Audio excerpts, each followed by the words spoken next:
I'm Nishi Rose. I'm Sophie Hannah.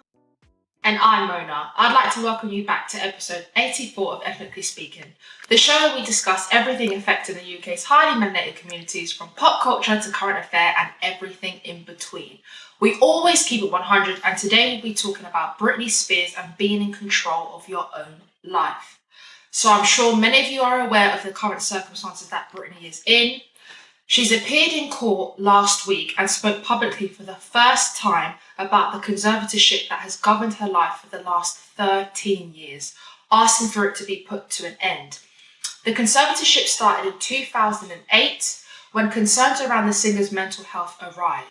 It granted her father, Jamie Spears, and an independent corporate company control over her finances, her health, and her personal life. So Britney came out in court and said that she has been drugged, forced to perform against her will, and has even prevented her from marrying and having children. This arrangement is incredibly sad, and my question is, do you think the court should end the conservatorship and give Britney control of her life? I think this is a tough one. I think her dad should definitely be removed as the conservator, for sure. She doesn't want him to be the conservator. She said this, I think she's intimated for years that she's not happy about it. In terms of in terms of stopping the conservatorship, I'm really conflicted on that one, because I read large segments. I think pretty much what I've seen on social media are excerpts from what she said in her general statement, which I think was 23 minutes long. And then I read a longer form of what it is that she said. And some of the things that she said was very confusing, incoherent. Some of it just didn't make any sense. So I think that there still are some mental health issues there. So maybe it's not about keeping her on the conservatorship, but I think she still needs support in general for her mental health, to make sure that she is able to cope with the freedoms, maybe not freedoms, cope with the decisions that would come along with the ending of the conservatorship. Because whereas she hasn't been in control of her money, it seems like large parts of her life for the past 13 years, I think if everything just suddenly stopped tomorrow and she just got given everything, and she might not be in the best mental health place, and maybe she wouldn't make the best decisions in the long term. So I think that maybe she does need some support, but I think changes definitely need to be made, because what she described was trafficking to a large extent. She's being worked allegedly for money. She hasn't got control of her body. So some things do need to change. Yeah, I completely agree. Like, I think, well, I'm on team like Free Britney, but I think like so much of this debate, it's really hard to know the actual truth about why this came in the first place. Because naturally, I think, we sympathize with Britney because she's an icon. She's someone we grew up with. She's someone who, this very manicured image is of this like innocent, and has always been this very innocent, sweet, kind person. And like that is a lot of it's to do with PR and publicity. And so I think the question here is like, why, for example, does she not want to be evaluated? Why is she so resistant to having some kind of psychological checkup? Because that's a lot of what this debate rests on, right? It's the question, she's fighting against that fact, complaining she's had to go to too much therapy, or she had to go to rehab, and, she, against her will. But the fact is that none of those things realistically would have happened unless there was a need. And so I guess the question really is, how fragile is her mental health? Because I think this debate has become clouded in like pro or anti-Britney, rather than what is the actual truth of the matter, and why won't she allow that to be investigated to free her, which would be the normal step. This is a really complex one, and it's hard to kind of speak freely on it because you're just pulled in different directions. I think it definitely needs to be reviewed. And to give her the best support, I think she does need to be able to take control of some of the decisions, and others maybe have like scaffolding frameworks put into place where it supports her to give her as much independency and free will as possible, but making sure that it's done to benefit her own self.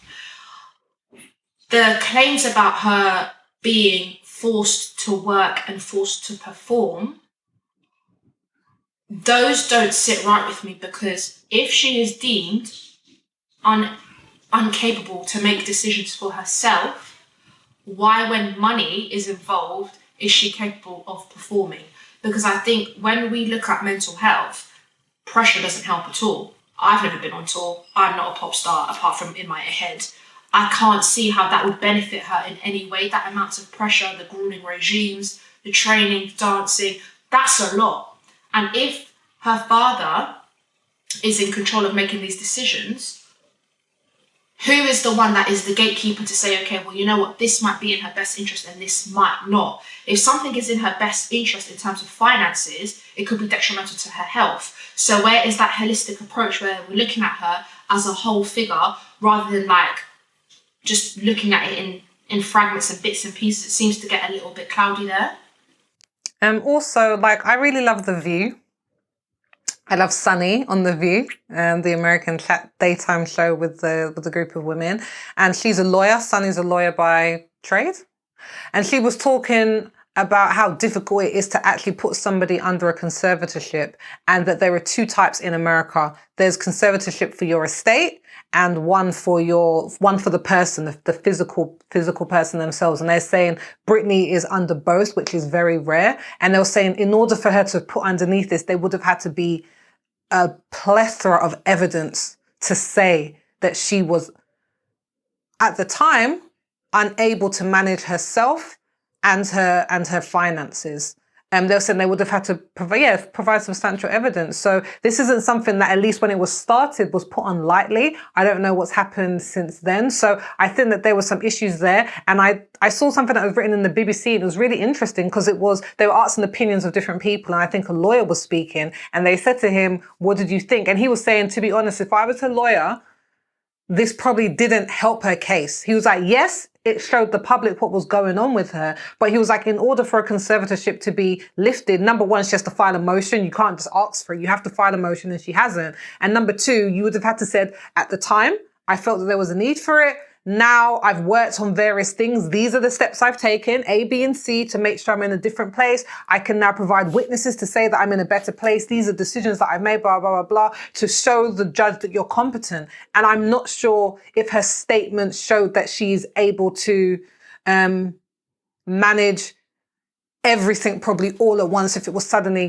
clicked like that and given to her. So I think that there are still some things going on there. But of course, I want her to have more freedom than she has now. And you shouldn't be making that amount of money and not be able to get into a car with your boyfriend. It's ludicrous.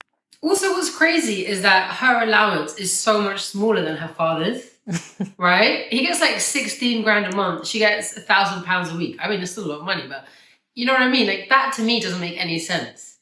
Because I guess, like, given the lifestyle that she leads, it's actually not that much. Exactly. It's crazy. Like, in my mind, like, I understand why you would want to protect someone. I understand why even you might, like, monitor their, keep them sort of under, like, make sure they're okay kind of in general and check up on them.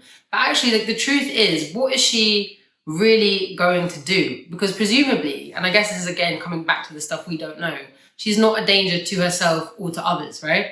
Because there's nothing we've seen or read about unless it's being hidden that suggests that. And like, in my mind, those are kind of the key things that in those cases, yes, in that case, I understand why you'd have to control someone's life, their income, their resources, and also have free reign over them to funnel them out to others.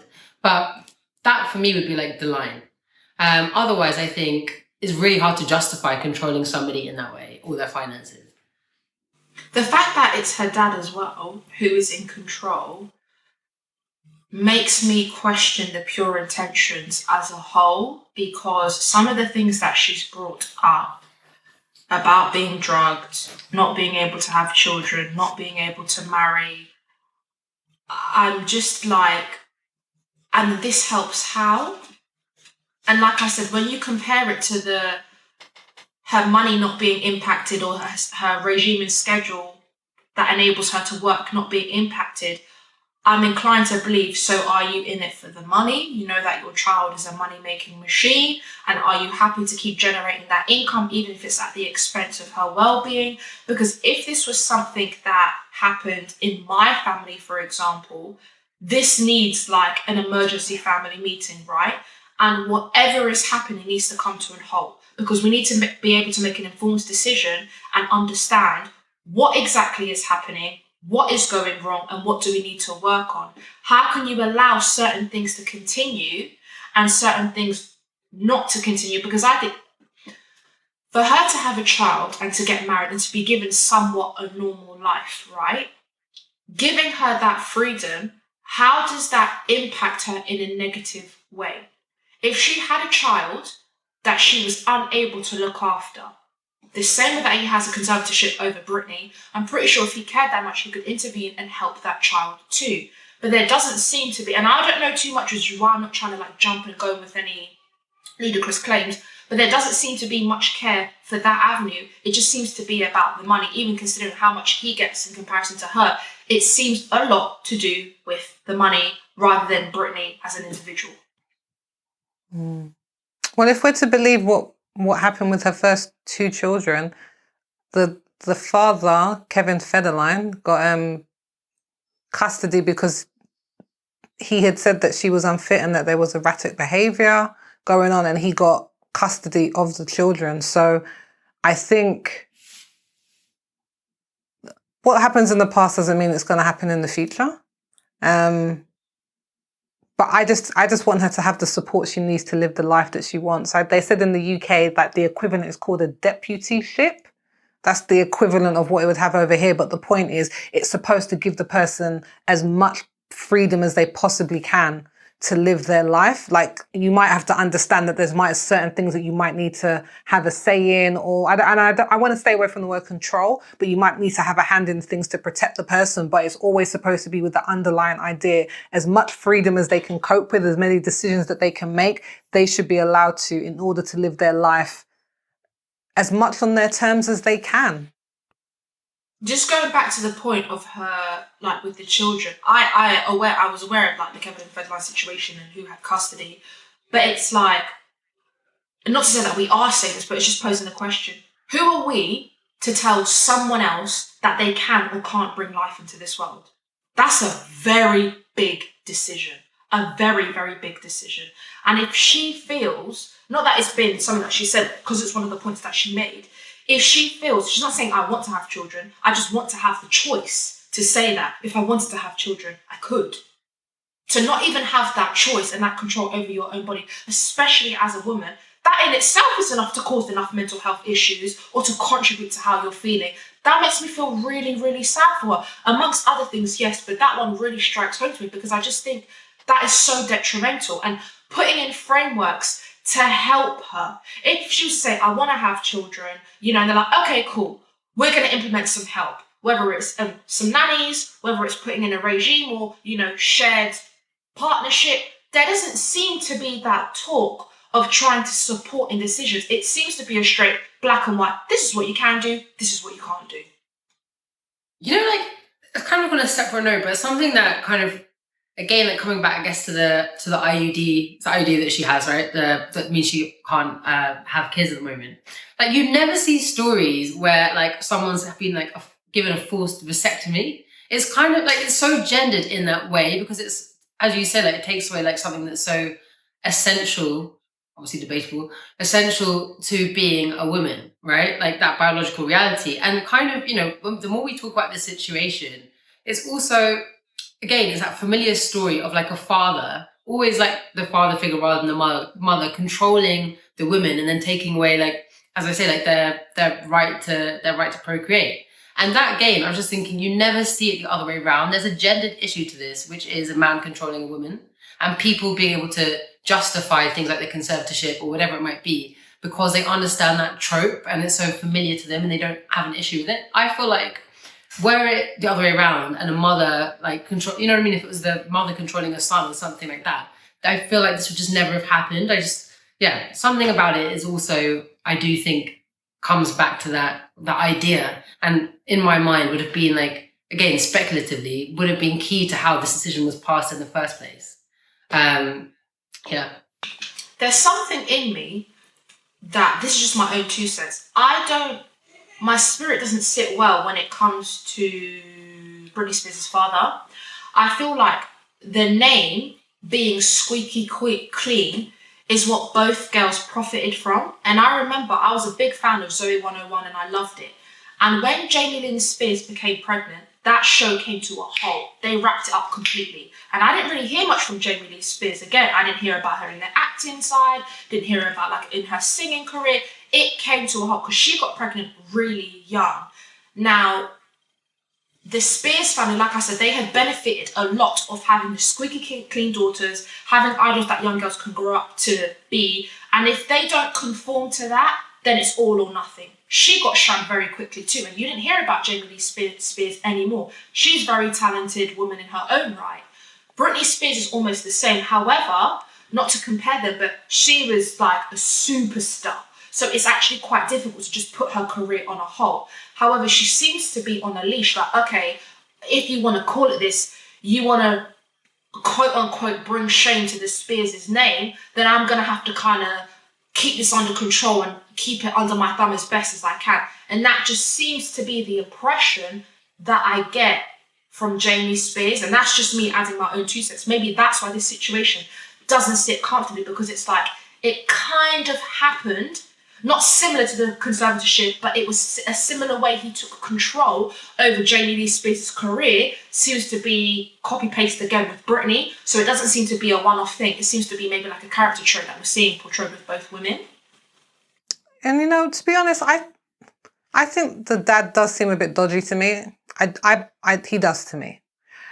But I also think it's not just probably her parents. Like, it's a record company, because a lot of people are making money were making money from the Squeaky Clean image. So it wasn't just them. Everybody else is going to be trying to make sure and maintain this very fine line that Britney had between whore and virgin.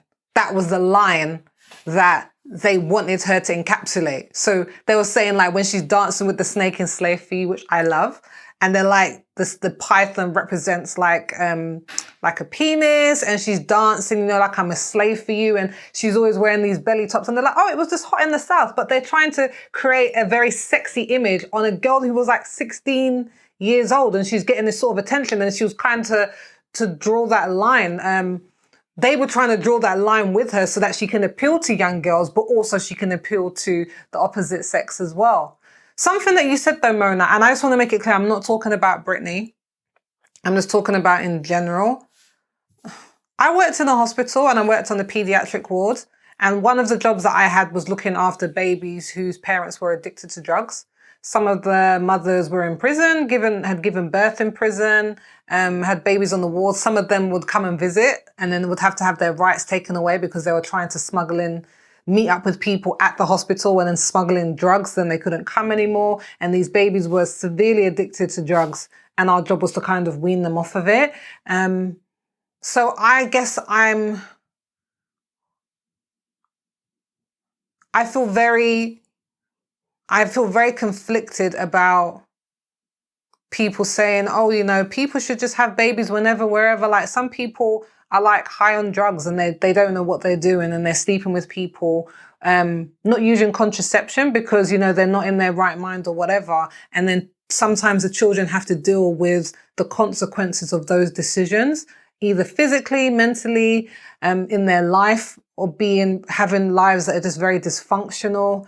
And I think it's very difficult sometimes, because I don't know if every circumstance is one that you would want a child brought into just because somebody has the ability to procreate. I agree, and I think it's a difficult one, because I myself have had first-hand experience in situations very similar to what you've said. And when you work with the family and all parties involved, it's heartbreaking across the board, and it does tug on your heartstrings, because when you look at it from the perspective of the child, you're thinking, well, for their own safety, maybe it wasn't the best call for a child to be brought into the situation. But then at the same time, who can be judge, jury, and executor and say that one person should not be allowed to bring life into this world? That's a very, very heavy question. Yeah. Do you know what I mean? The thing It I'm not saying that I would. No, sorry, you go. No, I was just saying that I'm not saying I would ever want to make that decision for somebody. Yeah, absolutely. And I don't know if we could make that decision for anybody. But I am saying that I have seen situations that you're like, sometimes children don't even get a fair chance in this world. With some of the situations they're born, you're just like, this kid didn't even get a fair chance. They didn't. And for me, because I've seen it up hand and I bonded with some of these children that I worked with, it was absolutely heartbreaking to see, like, we had one mother come in and she had like 4 or 5 children over the course of the time that I worked there, all kids born when she was on drugs, to the point she started hiding the pregnancies because she knew as soon as the baby was born, they were going into care every single time. And it was just really heartbreaking. So I think that, I don't know if that's controversial, but I wish that there were people would be in their right minds to be on contraception if they weren't in a position mentally to be able to procreate, because I feel like it's just not fair on the child, even though it is your body and it's your right to do with it whatever you want. I believe that's your God-given right, but it's really difficult sometimes to see the consequences of that. I agree. I completely agree. And I think for me, it just makes me sad at the fact that some of the examples that you've given are very, very extreme.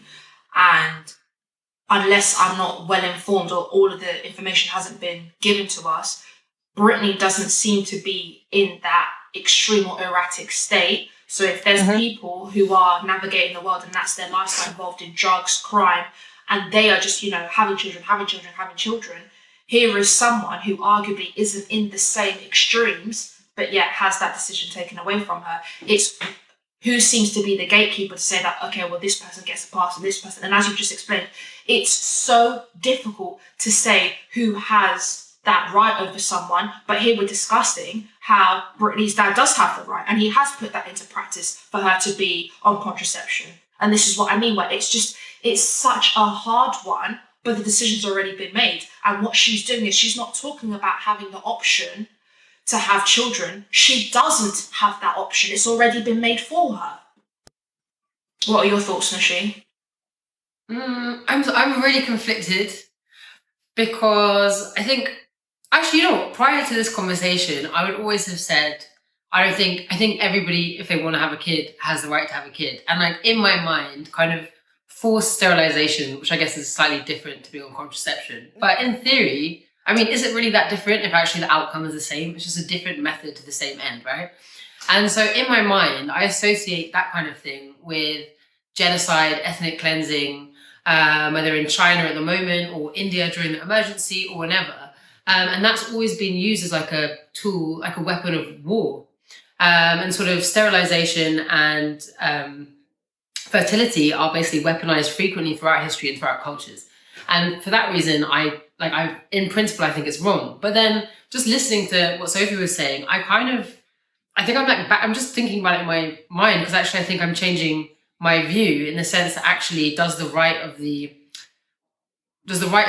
mother take precedence over the future rights of an individual who will be almost certainly deprived of opportunities by virtue of having been born into circumstances which were always going to be crap, especially if the mother's a drug addict or a murderer or whatever it might be. So I'm incredibly conflicted on this, but I also do think. Again, I'm just looking in from the outside, obviously. But with Britney, I kind of feel like she, like the one amazing thing about celebrity, again, with all the other stuff that comes with it, which, obviously has led her to kind of have these meltdowns and whatever, is that you're constantly under the spotlight. And so in my perspective is that actually, like, whatever happens to that kid, it's never going to be that terrible because the eyes of the world are watching it. It's not like she's living in a crack den in like the middle of nowhere. Hiding her pregnancies and sort of living off begging on the tube. And so I think in this specific circumstance, and I guess it has to kind of be situational because it is so complex, I think that it is incredibly wrong that she's been forcibly put on contraception because I equate it with sterilization. Yeah, I mean, I'm not here for sterilization at all. And I personally don't think contraception is the same as forced sterilization, because once you stop taking the contraception, your reproductive ability should come back. Do you know what I mean? So I'm not even talking about, I'm talking about Britney. And I guess the situation that I'm talking about with that and has really left an impression on me when I used to work at the NHS is an extreme circumstance. And I think for most of us, when we're talking about no one should be denied the right to have children, we're talking about people who are fully competent in their right mind, and we might be thinking of like economical issues. Do you know what I mean? Like, you know, if they haven't got the money, or, you know, if they're not a 2-parent household or whatever. But I think most people, when they think about having children, they're assuming that it's 2 people who want a child, or one person who really wants his child and really wants to love them and to build their family. And I think in those instances, I think it's very different than talking about somebody who might have, and I'm not talking about Britney, just someone in general who might be impaired with their daily decisions. It's a heavy one. It really is a heavy one, you know. And so do you guys think that parents and family and friends always have like their family's best interests at heart? No. No. Definitely not. don't. Wait. Yeah. Sorry. For some reason, right? I don't want to get grilled. For some reason, this situation, yeah, I don't know why, but it just makes me think about Michael Jackson. I really don't know why. And I just think in my head, like, there are certain situations where celebrities have kind of like appealed to the public and given out a cry for help, and we've kind of just like bypassed it. And no, I don't believe that our family and friends always have our best interest at heart. And we know this, we experience it firsthand. So when it comes to celebrities, I don't know why when parents are in the picture, we believe that, oh, well, it's okay because, you know, MJ's manager is his dad. Oh, it's okay because, you know, Britney Spears' conservator is her dad. Why do we think that the parents have their best interest at heart? Sometimes being a momager, if they, you know, pushing together mom and manager, or being a parent and being a manager, they can be the worst people in that position, because it seems to be that your natural instinct as a parent is kind of like overruled, and you've got your manager hat on and you're not able to take it off and actually see that. Your first primal instinct is to make sure that your child is okay. Anything else is secondary. Sometimes the lines get blurred and seem to overlap. And don't forget that if you had your manager as your manager and you had your parent, you have 2 individual people who you can go to and kind of bounce ideas. When you have them merging together as one, who do you turn to for that parent support when your parent is your manager, but they're managing fine, but they're not parenting fine? Then what do you do? Because to me, a parent is more important than a manager. You can fire a manager and get another one. You can't fire a parent and get another one. I mean, you could ask Macaulay Culkin. I guess the point is that it always seems like when money comes in, things can sometimes get hazy with family and friends. Not all, but it does seem like money does reveal, I guess, the tendencies that people probably would have had in an extreme situation, because we're talking about extreme amounts of money. And as much as I have my issues with the Kardashians, like, I think you see a mum who is very invested in her children's life as a mother first, and then a manager second, regardless of what our thoughts might be. Like, it's something that Kanye West said, and he was saying, you know, he was talking about after one of his mental health episodes, and he was talking on the radio, and he was saying, you know, like, a lot of people have changed in his circle, and maybe there are some people in his circle who aren't actually there for him or riding for him. And he was saying, you know, you'll see with my wife, because this is before they were looking to get a divorce. He was like, my wife goes everywhere with her family. That's why you don't see these things happen, because they are always together. They make decisions together. They always support each other, like they're their core. And that way, there's always someone around them who has the very best intentions for them. So I think it is possible, but yeah, I think it's really tough. And I think Michael Jackson is a really good example to show that, you know, children, just because their parents are famous, no, not because their parents are, just because they're children who grow up with a lot of privilege or in the public eye, it doesn't mean that their life is probably any easier, because there are a lot of famous kids who've come out and said they were neglected at home, their parents weren't around, they were left to their vices, they started drinking at the age of 5. I think that was like Drew Barrymore, like insane things who you wouldn't think, because you're like, but I saw them all the time and everything looked really fine. But you just never know what's going on in someone's house. And I guess it's the same thing with Britney. We don't know, but I really want her to be able to, have a life that she enjoys and that is worth living. She's done so much in her life. Like if she wants to take off the rest of her life and just go get a drink with her boyfriend, she should be able to do that. She has earned the right to do that. I agree. Do you think that there's certain parts of people's personal life that no one else should have control over, regardless of their physical state or mental state, should I say? No, I don't agree with that. I think if somebody is seriously mentally impaired, then someone might need to step in for the best of them. And I've had people in my family, extended family, who have had dementia, and they were like literally went out for a walk and then got lost because they couldn't remember where they came from. And that's probably like, and really sad. Like every time they were like, oh, I want to go upstairs, but we were in a flat, like a one level, and they were just like, couldn't find the stairs because the stairs didn't exist. But in their head, they were like, I'm going upstairs. I want to go to my room. So this is somebody who isn't able to make conscious decisions. And therefore, I don't think they should be making conscious decisions probably about their health or their finances. But I'm only talking about in extreme circumstances, because I guess the difference is sometimes people in their right mind are going to make stupid decisions that I'm not going to agree with. Do you know what I mean? You spending all your wage to go and see Drake in New York and then you can't live for the rest of the month. You're not mentally impaired. I just think you're an idiot. But you should have the right to be able to make that decision. So I think it has to be on a case-by-case basis. That's what I'm trying to say. Felt personally attacked there, but I just have to admit, personally attacked there. But I'm going to let that go. Go on, Nishi, you take it away. No, I feel exactly the same. I was just like thinking about like in my head when you said that, like all my recent purchases, and I was like, guys, no, I am definitely an impulse shopper. I'm just saying we've all made decisions that you've been looking back, you're like, that probably wasn't a wise decision, but should I be committed because of it? No. Yeah, no. I agree. Like I don't think, like, you know, as nice as it would be for everyone, for us to say like, okay, there's an intrinsic part of a person that we should never control. Like the truth is, like, actually, if you kind of make that as a blanket statement, basically what you're kind of already saying is like, it lends itself to basic exploitation and abuse. You know what I mean? Like there was a story recently about a guy who got married to someone who had Down syndrome. Now, obviously, you know, clearly that's a disability.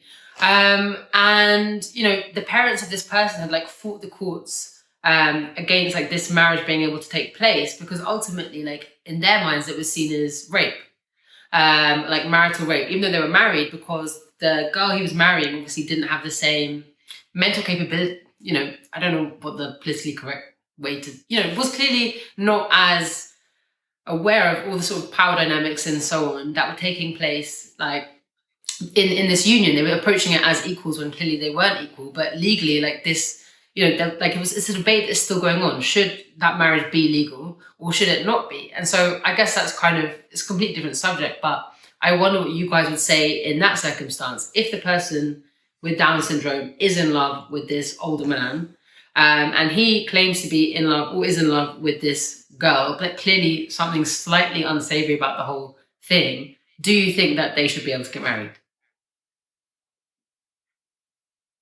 I think for a person who has Down syndrome, it can be a spectrum in terms of their mental capabilities. Some people who have Down syndrome can function in society, get jobs, work, and act, fashion designers. Like these are people, yeah. So my thing is, it would have to be on a case-by-case basis. If it's someone who can function in society, maybe their parents are a bit overcautious because of the condition that they have, I can understand that. But if they can function in society as normally as possible, for me, I'm just like, they have to be able to make their own decisions. And in that situation, I don't know what the particulars are there. But if she was able to sign the certificate or whatever, it seems that there was a certain level of independence that she was having or living with. So I don't know how much you can control somebody in those instances, because yeah, if she's living by herself, if she's working, but she's not able to maintain a relationship, I think it gets very difficult. And I don't even know if if counselors can weigh in on that. I don't know, because I think that's what someone was saying. I'm just mumbling, I'm sorry guys, but it's like someone was saying with the Britney thing, they were saying, you know, with a conservatorship, even though she doesn't want to be assessed, you can sit down with somebody and learn a lot in 30 minutes about where they are. And that is 100% true. So I think in those cases, maybe that is what is needed, just to make sure, no, this person can understand. They're talking with me, they're processing the information I'm in, and based on that, they get to make this decision.